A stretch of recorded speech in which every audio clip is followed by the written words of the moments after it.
Okay, so we're going to do a dehydration of this alcohol with phosphorus oxychloride. Phosphorus in the phosphorus oxychloride is just surrounded by these electronegative things. So you want to be thinking that phosphorus is begging to get attacked by a nucleophile. It must be a very good electrophile. And what happens is we have an alcohol, and I'm going to just use this alcohol. It actually goes up and it attacks the phosphorus. Our mechanism gives us this.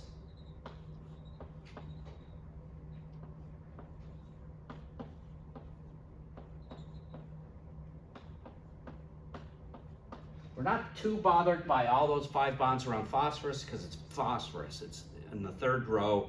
It can expand its valency, so we're not upset.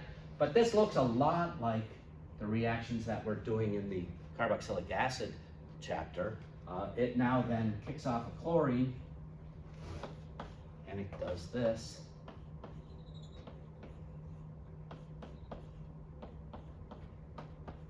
And now some base, probably,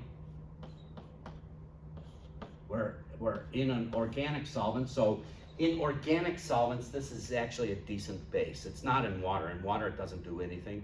There's other things that we could use. We may do this. I think we actually do it in pyridine. Yes, we do. And that's nasty. Pyridine is terribly smelling stuff. So let's change that. Pyridine is, this is pyridine.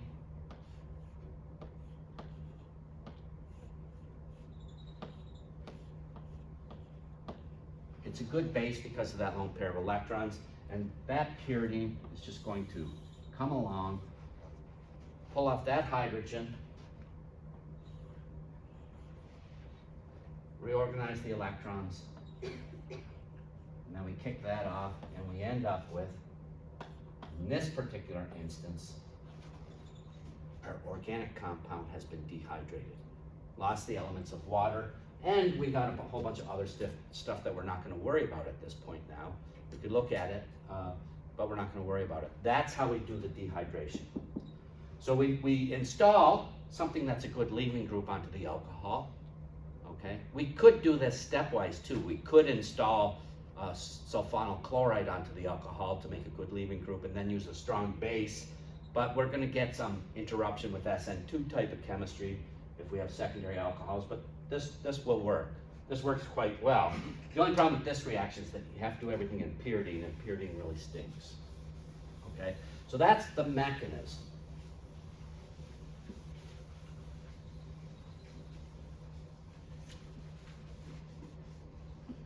And again, so now we're asking ourselves, we know that we have our phosphorus oxychloride. It's a souped up electrophile that can make a whole bunch of acid.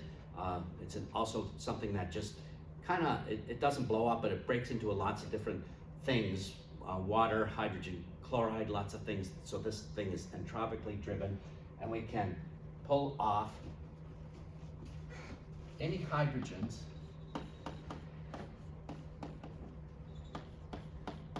that are on the carbon next to the one with the oxygen.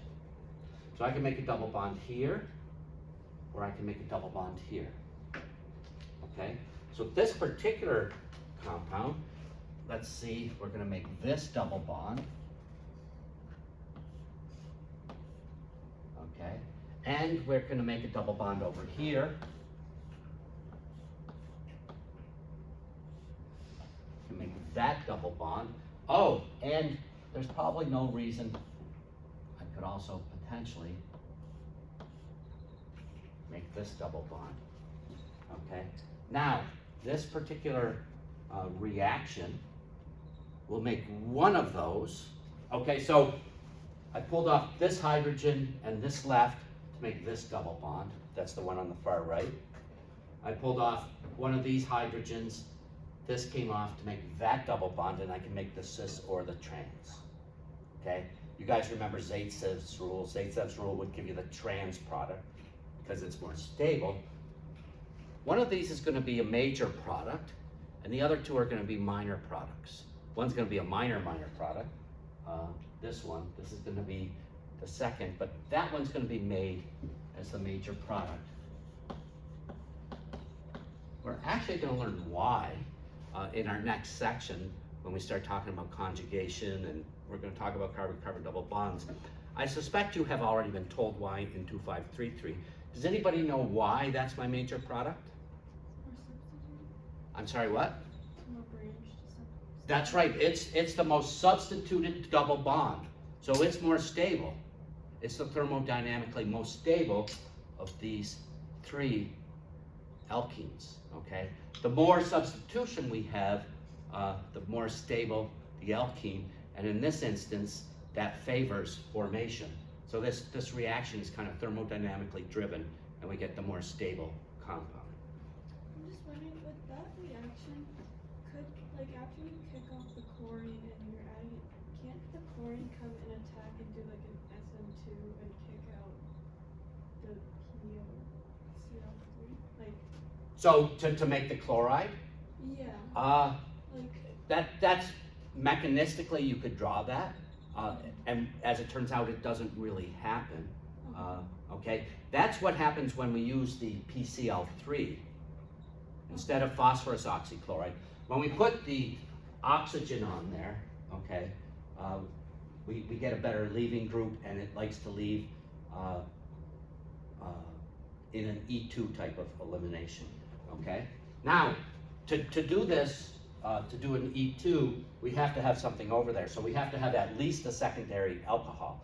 And you'll remember, when we try to make alkyl chlorides, primary ones are easy to make. Secondary alcohols, it's tough to do the substitution because elimination starts to interfere. And this is a case where we use that to our advantage. And we use the pyridine as the base. All of these favor the E2 elimination to make the alkene. You might see some of that substitution product. That would be a small impurity, okay? So that's a good question. We do have to be aware those other reactions happen, but one of the things you'll notice when we do substitution reactions, typically we don't, it's easy to do substitution reactions on tertiary alcohols because then you get the SN1 type of reactivity. With primary, you get SN2. With secondary, eliminations start to interfere. And in this instance, we take advantage of that and we do the elimination. Okay? Now there's another question here, I think. Yes, I want to take a look at these next two. And quickly, I'm not going to go through the mechanisms again, but I want to just remind you of some things you learned in 2533 that could be important. So when we have this particular compound,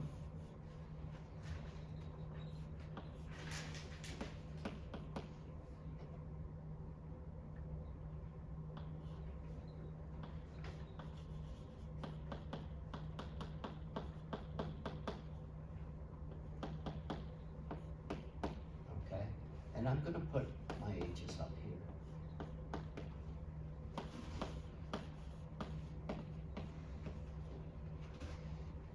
That's pretty bad, right?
Okay, now I'm asking you to reach back into 253.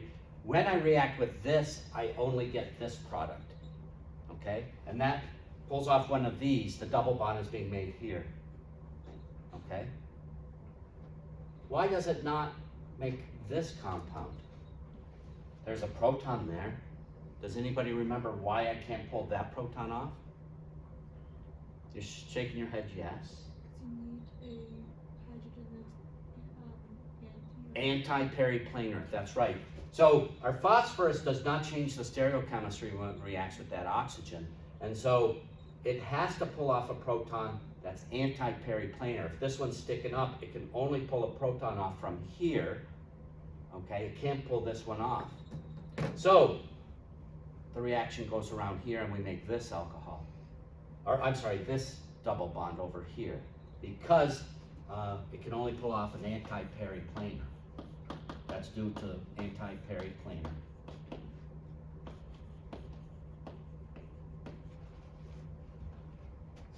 Over here, that's our major product. I say only, you might get some of the other, but our major product is down here. Why then is this the major product here? Even though we can't make it up there, but we make it the major product here. This one now follows Zaitsev's rule and makes the more stable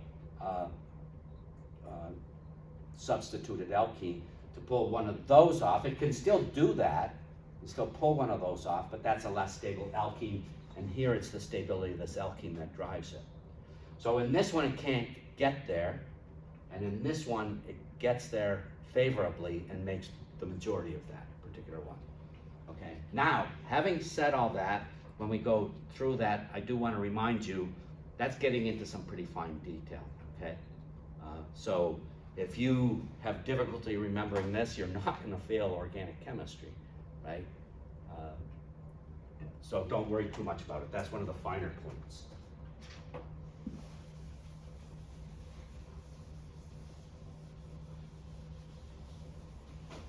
And again, we talked about the fact that we don't change the stereochemistry. So if we take a look at the problem above, 1712, for those of you watching on the video, go to your textbook. I'm not going to draw this. Ibuprofen, take a look here.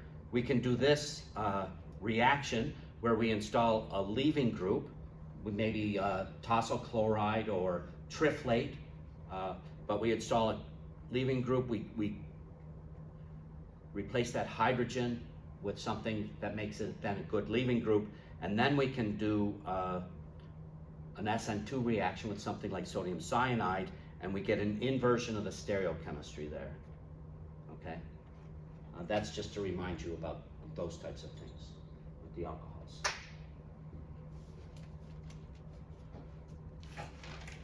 Okay, now